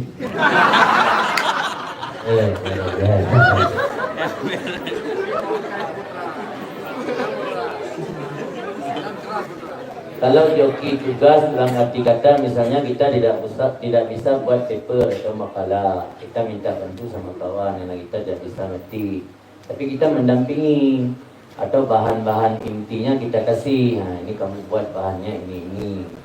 Saya nggak bisa nulis narasinya gimana, itu boleh. Karena untuk minta bantu dalam kitab-kitab adab-adab belajar ilmu, kita disuruh juga belajar bersama, berdiskusi, bermuzakarah dengan teman-teman. Tapi kalau misalnya 100% dibuat oleh teman yang kasih uang, nanti kita yang presentasi seolah-olah punya kita, ini penipuan namanya. Jadi awal sudah niat untuk menipu, diplagiasi. Plagiasi itu sudah ada dari zaman dahulu. Malah ulama besar seperti Imam Sayuti, Abdurrahman As-Sayuti, beliau kan hidup di abad 9 Hijriah. Beliau menulis satu kitab yang bernama Al-Farqu Bainal Musannif Was-Sarek, pembeda antara penulis dan pencuri. Dalam kitab itu beliau bahas tentang plagiasi memang. Jadi ulama-ulama dulu juga meniti perhatian kepada masalah plagiasi. Karena beliau termasuk ulama produktif. Karangan beliau ratusan, hampir ribuan. Jadi ada ulama yang mencuri karangan beliau, kemudian merubah narasi, menulis nama si pencuri. Maka karena beliau saking kesalnya, beliau tulis satu kitab untuk membantah, untuk mengingatkan orang tersebut. Al-Farqu Bainal Musannif Was-Sarif, beda antara penulis dan pencuri. Ini karena saking sakit hatinya, ada orang yang curi kitab beliau tapi nggak mau mengaku. Nggak mau mengaku, dibalik nama, ditulis nama dia. Padahal kitab jelas kitab beliau. Jadi untuk mengkantor orang tersebut, beliau menulis kitab juga berjudul Al-Farqu Bainal Musannif Was-Sarif, beda antara penulis dan pencuri. Jadi kalau tujuan joki tugas tadi untuk membantu karena kita nggak bisa ngerti atau kita gaptek, nggak teknologi misalnya kan nggak bisa mengoperasi apa iPad ataupun komputer, itu boleh-boleh saja. Tetapi bahan intinya tetap dari kita dan kita baca dulu baru kita presentasi. Tapi kalau murni 1% dari orang kita cuman robah nama saja, ini penipuan. Demikian juga titip absen. Titip absen kan tergantung nitip absen apa karena izin, berarti di absennya izin. Atau nitip absen untuk penipuan, seolah-olah kita hadir padahal tidak. Ini penipuan juga. Zaman dulu sebelum ada pinjer, masih absen manual, itu ada istilah kalau orang misalnya odor berhalangan hadir, biasa ditulis di absen manual bukan A, I. I artinya izin. Kalau di daerah ada istilah absen kalau pulang kampung ditulis P, P pulang kampung. Kalau I izin, kalau sakit S, kalau alfa tidak ada laporan apa-apa jadi ditulis A. Zaman sekarang kan sudah ada istilah pinjer, dan ada yang model lain lagi yang lebih canggih. Jadi titip absen kalau bermakna untuk izin boleh-boleh saja. Tapi kalau titip absen sebagai bentuk penipuan, pemalsuan kehadiran kita, maka berdosa hukumnya. Dosa dengan menipu, malah tidak berhak memakan gaji kalau seorang pegawai. Kalau seorang pegawai dia digaji oleh neraka, dia digaji oleh negara untuk bekerja dalam 1 minggu selama 5 hari, Senin, Selasa, Rabu, Kamis, Jumat. Tapi dia masuk 3 hari. Ini hukum fikih, berhak dia makan dari uang gaji tersebut jatah untuk 3 hari. Kalau 3 hari dia tidak masuk. Maka saya bilang tadi hukum penipuan absen itu haram kalau bermaksud untuk pemalsuan. Tapi kalau bermaksud untuk izin dan kita juga benar-benar uzur berhalangan, ini dibenarkan. Ya, waktu sudah jam 4 kurang 16 menit. Satu lagi terakhir. Silakan. Silakan. Terakhir ya. Assalamualaikum warahmatullahi wabarakatuh. Assalamualaikum. Izin bertanya Abi, perihal masalah tidur.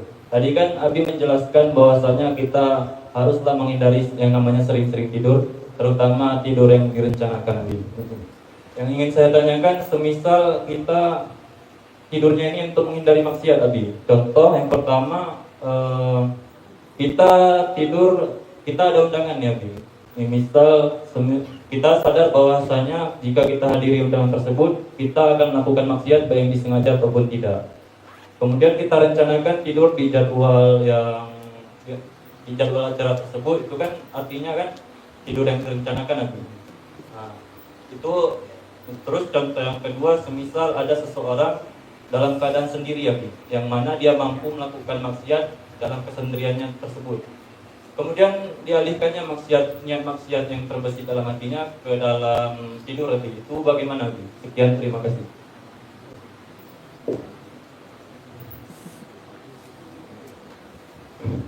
Tidur tidak boleh direncanakan sebagaimana dijelaskan tadi. Artinya tidur saat perasaan kantuk sudah menguasai kita, artinya sudah ngantuk berat baru kita tidur. Maksud tidak merencanakan tidur artinya jadikan waktu sambil menunggu perasaan ngantuk berat untuk melakukan hal-hal yang bermanfaat untuk akhirat seperti berzikir, membaca Quran dan salat. Tapi ketika pilihan kita dihadapkan antara pilihan bermaksiat dengan tidur, ini lebih mending tidur. Karena antara maksiat dengan taat lebih utama taat. Antara maksiat dengan kosong lebih utama kosong ketimbang maksiat. Sehingga ada satu ungkapan tidur orang berpuasa itu ibadat, itu dikontroversi di kalangan ulama.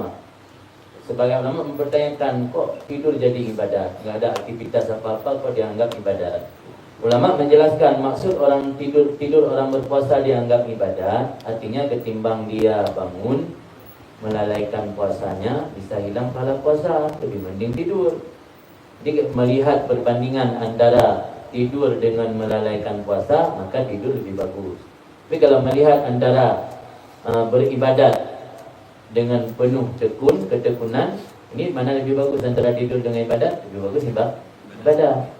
Jadi merencanakan tidur karena dihadapkan oleh pilihan antara bermaksiat atau tidur, ini lebih baik tidur. Tapi kalau melihat antara mana lebih bagus tidur dengan perbuatan taat, itu lebih bagus perbuatan taat. Kita tinggal satu kamar dengan bilal masjid misalnya, kan nggak semudah itu bermaksiat dalam masjid. Kamar dengan Tengku Bilal, dengan imam masjid, tinggal di misalnya di Islamic Center, dapat tumpangan free gratis, kamar tunggu imam, kamar khatib. Kan tidak mungkin ada fasilitas bermaksiat secara zahir. Mana lebih baik tidur dengan berzikir? Lebih baik berzikir. Tinggal di lokasi tempat kos-kosan, yang di situ misalnya bebas bercampur laki-laki dan perempuan, potensial maksiat sangat besar. Mana lebih baik tidur ketimbang bergadang melihat aktivitas orang-orang yang melakukan maksiat, lebih mending tidur. Begitu keluar kamar langsung di hadapan kita anak-anak muda yang sibuk dengan berbagai macam kegiatan maksiat, nongkrong waktu malam, celana pendek, nampak aurat. Lebih baik tidur di kamar ketimbang melihat hal-hal yang bisa berdosa. Jadi kalau tinggal di kamar tungku khatib atau bilal, tidak ada sesuatu yang fenomena yang menjadi maksiat, kan lebih baik beribadah. Tergantung kondisi. Jadi bukan berarti apa yang diajarkan tadi selamanya tidak boleh merencanakan tidur. Artinya ada kondisi-kondisi tertentu boleh kita rencanakan tidur dengan pertimbangan tidur itu lebih menyelamatkan kita. Kemudian sudah dijawab semua? Sudah. Haji boleh lah. Untuk penyantar itu ada dua robot itu. Jadi untuk hari ini kita padahi dulu. Mudah-mudahan kita mohon pada Allah agar Allah memberi manfaat ilmu yang sudah kita dapatkan pada hari ini, dan senantiasa Allah beri